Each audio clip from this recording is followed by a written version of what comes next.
प्रेक्षकांना ठरलं तर मग ही मालिका आता जबरदस्त अशा वळणावर आलेली आहे. इकडे प्रियाचे फासे आता चांगलेच दणाणले आहेत. ही आता सगळ्यांसमोर एक्सपोज झालेली आहे. कारण प्रियाच्या विरोधात आता असा पुरावा लागलेला आहे की ज्याच्यामुळे आता प्रिया पूर्णपणे उद्ध्वस्त झालेली आहे. ज्या संतोषने तिला मदत केली होती त्या संतोषनेच आता प्रियाचा चांगलाच काटा काढलेला आहे.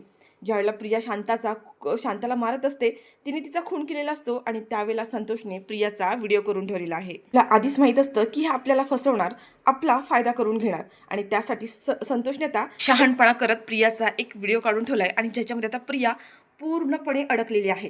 प्रियाचे हात दगडाखाली आलेले आहेत. त्याच संतोषने आता प्रियाला एक्सपोज करून अर्जुन सैलीच्या हाती खूप मोठा पुरावा आणून दिलेला आहे आणि शांताला प्रियानेच मारलेलं असल्याचं आता सगळ्यांसमोर सिद्ध झालंय.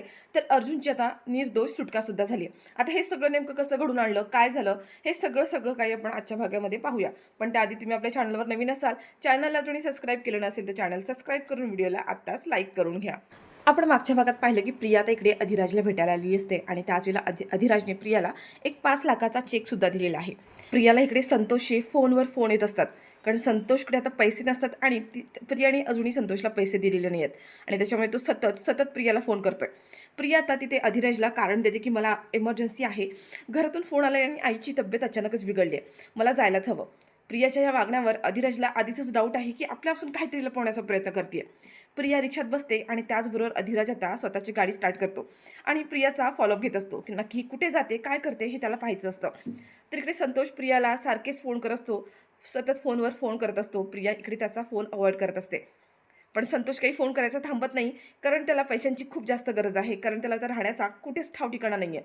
प्रिया त्याचा फोन करत उचलते आणि म्हणते की तुला काय झालंय, एवढे सारखे फोनवर फोन का करतोयस, मी म्हणाले ना मी तुझी राहण्याची सोय करेन आणि तुला पैसेही देईन आणि पैशांची सोय झाली आहे, मी तुला तेच देण्यासाठी येते, प्लीज सारखे फोन करू नकोस. संतोष म्हणतो की मॅडम कधी येणार आहात, मी तुम्हाला कधीपासून फोन करतोय, तुम्ही माझे फोनच उचलत नाही आहेत. प्रिया मी म्हणते की मी पाठवलेल्या लोकेशनवरती ये, मी तिथे तुला येऊन पैसे देते. प्रिया आता इथे रिक्षातून चाललेली असते आणि अधिराज तिला फॉलो करत असतो, तिच्या मागावरती असतो. अधिराज म्हणतो ही नक्की चालली आहे तरी कुठे, हा तर घराकडे जाणारा रस्ता नाही आहे, मग ही कुठे चालली आहे, नक्कीच कोणाला तरी भेटायला जाणार असणार. जर ह्या खुनाच्या मागे, शांताबाईंना मारण्यामागे जर प्रियाचा हात असेल तर प्रिया नक्कीच जो कोणी प्रियाचा साथीदार आहे त्यालाच भेटणार असणार. आणि आता इथे अधिराज प्रियाच्या मागावर येतो. प्रिया रिक्षातून उतरते आणि ज्या ठिकाणी आता संतोष थांबलेला आहे त्या ठिकाणी ती संतोषला भेटायला जाते आणि अधिराजला आता खूप मोठा धक्का बसलाय कारण प्रिया तिथे संतोषला भेटायला आलेली असते. प्रिया त्याच्या पर्समधून काही पैसे काढते आणि ते पैसे संतोषच्या हातावर ठेवते आणि म्हणते की हे पैसे घे आणि इथून गायब व्हायचं आणि स्वतःचं तोंड कायमचं बंद करायचं. अधिराज तो पैसे बघतो आणि म्हणतो की एवढेच. प्रिया म्हणते 50,000 आहेत ते 50,000. अधिराज म्हणतो की एवढ्या पैशाने माझं काय होणार आहे, अहो माझी ते राहण्याची सोयसुद्धा नाही आहे, मी माझ्या घरात राहू पण शकत नाही आहे, मी माझ्या गावाला गेलो तिथे सुद्धा माझा प्रॉब्लेम आहे आणि या 50,000 काय होणार आहे. आता हा सगळा प्रकार अधिराज पाहत असतो आणि अधिराज प्रियाला पैसे देत असताना तो तिचे काही फोटो त्याच्या मोबाईलमध्ये काढून घेतो. प्रिया म्हणते की एवढेच म्हणजे अजून किती पैसे हवेत आणि एवढं काय केलं आहेस, मी फक्त तुला त्या शांतावरती लक्ष ठेवायला सांगितलं होतं, बाकी सगळं तर मीच केलं ना. त्यावर आता इथे संतोष म्हणत असतो मी काय केलं हे महत्त्वाचं नाही आहे, तुम्ही काय केलं ना ते महत्त्वाचं आहे. तुम्ही त्या शांताचा खून केलात आणि हे मला माहीत सुद्धा नव्हतं आणि तिचा खून करताना स्वतःच्या डोळ्यांनी पाहिलेला आहे आणि ते सगळे पुरावे मिटवण्यासाठी मी तुम्हाला मदतसुद्धा केली आहे. प्रिया म्हणते मग काय माझ्यावरती उपकार केलेस का, त्याचाच हा मोबदला दिलाय ना मी. त्यावर संतोष म्हणतो की एवढेच पैसे देऊन नाही चालणार मॅडम, मी जर पोलिसांच्या हाती सापडलो आणि मी जर माझं तोंड उघडलं तर तुमचं काय होईल तुम्हाला चांगलंच माहिती आहे. प्रिया म्हणते की मला ब्लॅकमेल करतोयस, मला धमकावतोयस का. संतोष म्हणतो मॅडम मी तुम्हाला धमकावत नाही आहे, ब्लॅकमेल करत नाही आहे, मी माझ्या हक्काचे पैसे मागतोय. प्रिया म्हणते की किती हवेत तुला पैसे, बोल लवकर किती हवेत, पण ते पैसे घेतल्यानंतर तुझं तोंड कायमचं काळं करायचं. इथे आता संतोष म्हणतो की 20 लाख रुपये हवेत मला. आता हे सगळं अधिराज ऐकत असतो आणि त्याच्या मोबाईलमध्ये त्याने रेकॉर्ड करून ठेवलेलंच असतं. पण इथे संतोषनी जेव्हा आता 20 लाख रुपयांची मागणी केली तर प्रिया म्हणते तुझं डोकं फिरले का, 20 लाख, तुला माहिती आहेत 20 लाख काय असतात ते, आणि एवढे पैसे कुठून आणून देऊ मी तुला, माझ्याकडे नाही आहे तेवढे 20 लाख रुपये. प्रिया तिच्या हातात असलेला 5 लाखाचा चेक आता इथे त्या संतोषच्या हातावर टेकवते आणि म्हणते की हे घे 5 लाख रुपये, एवढेच पैसे आहेत माझ्याकडे, हे घे आणि इथून चालता हो. संतोष म्हणतो की मॅडम एवढंच नाही चालणार, मला 20 लाख रुपये हवेत. तुम्ही जे काम केलंय ते जर सगळ्यांसमोर येऊ नये असं वाटत असेल तर तुम्हाला एवढे पैसे द्यावेच लागतील. प्रिया म्हणते की नाही देत, काय करणार आहेस तू आणि काय पुरावा आहे तुझ्याकडे की हा खून मीच केला आहे. आणि तेव्हा आता जो संतोष आहे तो स्वतःचा मोबाईल बाहेर काढतो आणि त्याच्यामध्ये त्याने जो व्हिडिओ रेकॉर्ड केलेला आहे तो व्हिडिओ आता इथे प्रियाला दाखवतो. आणि तो व्हिडिओ पाहिल्यानंतर प्रिया मात्र आता पूर्णपणे हादरली आहे, कारण त्याच्यामध्ये आता संतोषने प्रिया ज्या वेळेला शांताला मारत असते तो सगळा व्हिडिओ रेकॉर्ड करून ठेवलेला आहे. प्रिया म्हणते की तू तू माझा व्हिडिओ रेकॉर्ड करून ठेवलास, आणि प्रिया त्याच्या हातातून त्याचा मोबाईल हिसकावून घेत असते. संतोष तो मोबाईल घेतो आणि म्हणतो की मॅडम, तुम्ही हा जरी मोबाईल घेतलात, व्हिडिओ डिलीट केलात, तरी ह्याचं एक रेकॉर्डिंग माझ्या मित्राकडे आहे. माहिती आहे की तुम्ही काय आहे काय काय करू शकता.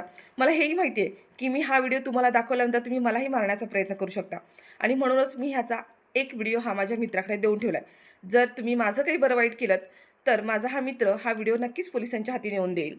प्रिया आता मात्र इथे प्रचंड घाबरले. तिला काय करावं काहीच कळत नाही आहे. प्रिया म्हणते की मी तुला देते, सगळे पैसे देते, तुला हवे तेवढे पैसे देते, पण हा व्हिडिओ आत्ताच्या आता डिलीट कर. संतोष म्हणतो की जोपर्यंत माझ्या हातात पैसे येत नाही तोपर्यंत मी हा व्हिडिओ डिलीट करणार नाही आहे. प्रिया म्हणते मी देणार ना, तुझे सगळे पैसे देणार आहे. संतोषने आता प्रियाला 8 दिवसांची वेळ दिलेली आहे की 8 दिवसामध्ये मला बाकीचे उरलेले सगळे पैसे हवेत. आता यांचं सगळं बोलणं अधिराजने रेकॉर्ड तर केलेलं आहे, पण आता अधिराजला आणखीन एक गोष्ट कळली, म्हणजे प्रिया ह्या सगळ्यामध्ये एकटीच नाही आहे, तर तिला हा संतोषने सुद्धा मदत केली आहे. जर हा संतोष आपल्या हाती लागला तर आपल्याला खूप मोठा पुरावा मिळणार आहे. पहिली गोष्ट मध्ये त्याच्याकडे असलेला तो व्हिडिओ आणि ह्या संतोषची साक्ष. संतोष इथून निघून जातो, पण प्रिया मात्र प्रचंड घाबरली. तिला कळतच नाही की आता एवढे पैसे आणायचे कुठून. ह्या अधिराजने 5 लाख रुपये दिले खरे, आणि तोच मला एवढे पैसे देऊ शकतो, पण आता कारण काय सांगू, सगळी कारणं सांगून झालेत. तू एवढी मोठी रक्कम 15 लाख रुपये मला देऊ शकेल का. प्रिया टेन्शनमध्ये आहे. तर इकडे आता संतोष ज्या वेळेला घरी जात असतो त्याच वेळेला तर इथे अधिराज लगेच सायलीला फोन करतो, आणि अधिराजने इथे आता सायलीला आणि इन्स्पेक्टर सावंत यांना खूप मोठी बातमी दिलेली आहे. शांताला दुसरं तिसरं कोणी नाही, हे प्रियानेच मारलं हे तर त्याला समजलंच आहे, पण त्याचा साथीदारसुद्धा आपल्याला सापडलेला आहे. आता इथे अधिराज म्हणतो की मी त्या संतोषच्या मागावर जाणार आहे, पण मला आता कोणाची तरी मदत हवी आहे. तू हवं तर इन्स्पेक्टर सावंत यांना पाठव, कारण आता जर तो संतोष आपल्या हाती लागला तर आपल्या हाती खूप मोठा पुरावा लागू शकतो, कारण त्याच्याकडे एक मोठा पुरावा आहे. प्रियाने बहुतेक तो जेव्हा शांताला मारत होती तेव्हा त्याने तिचा व्हिडिओ करून ठेवला आहे. सायली म्हणते की काय, तिने एवढं सगळं केलं, मला खात्रीच होती की हे सगळं त्या प्रियानेच केलं असणार आहे. आणि ऐका ना अधिराज भाऊजी, आत्ताच्या आता तो संतोष, त्याच्यावर तुम्ही लक्ष ठेवा. तो कुठे जातो कुठे राहतो, एकदा का तो आपल्या हाती लागला की आपली कामं सोपी होतील. फक्त त्याने त्याचं तोंड उघडलं पाहिजे आणि कोर्टामध्ये साक्ष दिली पाहिजे. अधिराज म्हणतो की तुम्ही आत्ता इन्स्पेक्टर सावंत यांना इथे पाठवता का, मी तुम्हाला लोकेशन पाठवतो, मी त्या संतोषच्या मागावर आहेच. अधिराज इथे आता सायलीला स्वतःचं लोकेशन पाठवतो, आणि इन्स्पेक्टर सावंतसुद्धा आता अधिराजच्या मदतीला गेलेले असतात. इथे अधिराज त्या संतोषला फॉलो करत असतो. आता इथे अधिराजला थोडासा संशय आलेला आहे की आपल्याला कोणीतरी फॉलो करतंय, आणि त्याच्यामुळे तो पळून जाण्याचा प्रयत्न करत असतो. पण आता इन्स्पेक्टर सावंत यांना जे लोकेशन पाठवलंय, इन्स्पेक्टर सावंत हे वेगळ्या दिशेने येतात, आणि दोघंसुद्धा ते इथे त्या संतोषला घेतात. तो संतोष पळून जाण्याचा प्रयत्न करत असतो, पण आता तो मात्र इन्स्पेक्टर सावंत आणि अधिराज यांच्या हातातून सापडत नाही. तो लगेचच प्रियाला फोन करून खबर देणार असतो, पण त्याआधीच ह्या दोघांनी त्याला पकडलेला आहे. इथे इन्स्पेक्टर सावंत यांच्या हाती आता संतोष तर लागलेला आहे. इथे इन्स्पेक्टर सावंत यांनी संतोषचा मोबाईल काढून घेतलेला आहे, आणि त्याला विचारत असतात की तुझा आणि प्रिया यांचा काय संबंध आहे.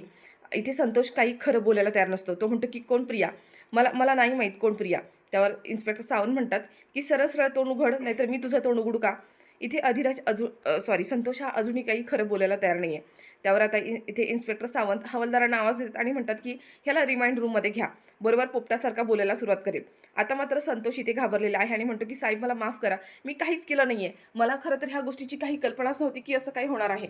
मला फक्त पैशांची गरज होती, म्हणून मी त्या मॅडमला फक्त मदत केली. त्यांनी मला एका बाईवर लक्ष ठेवायला सांगितलं होतं, आणि मी तेवढंच काम केलं होतं, बाकी मला काही माहीत नाही. आणि आता तो अजूनही सगळ्या गोष्टी सांगायला तयार नसतो.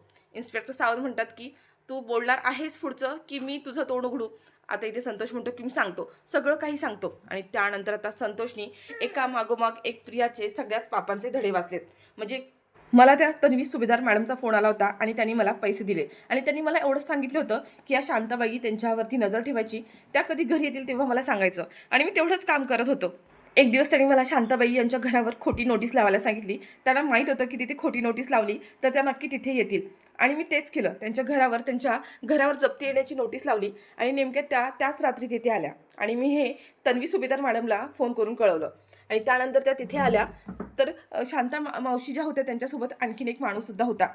त्याला मीच बेशुद्ध केलं होतं, पण मला माहीत नव्हतं की ह्या तन्वी मॅडम आहेत त्या त्यांचा काही खून करतील. मी बाहेरच थांबलो होतो आणि शांता मावशी आतमध्ये होत्या आणि ह्या तन्वी मॅडमसुद्धा आतमध्ये गेल्या आणि आतमध्ये काय झालं हे मला काहीच माहीत नव्हतं. आणि मी ज्या वेळेला आतमध्ये गेलो तेव्हा त्या दोघींमध्ये झटापटी चालू होती आणि त्याच वेळेला तन्वी मॅडम यांच्या हातून शांता मावशींचा खून झाला.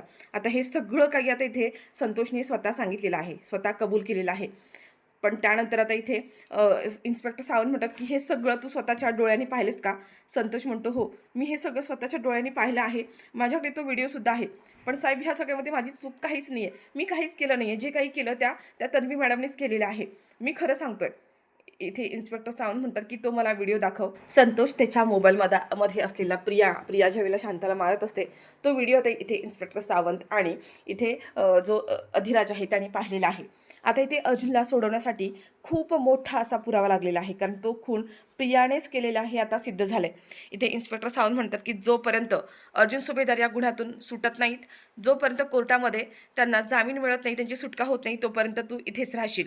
आणि हो, उद्या कोर्टामध्ये सुद्धा तुला हेच सांगायचं आहे, जे काही झालं, जे काही घडलं ते सगळं काही तुला कोर्टामध्ये खरं खरं सांगायचं आहे. तरच तुझी ह्या गुन्ह्यातून सुटका होईल, नाही तर तू सुद्धा आयुष्यभर जेलमध्ये खडी फोडत राहशील. इकडे आता संतोष इतकं घाबरलाय, तो म्हणतो की नाही, मी जे काही घडलं ते सगळं खरं सांगायला तयार आहे. त्या प्रिया मॅडमनेच खून केला हे मी माझ्या डोळ्याने बघितलंय आणि हा पुरावा सुद्धा आहे. मी कोर्टात साक्ष द्यायला तयार आहे.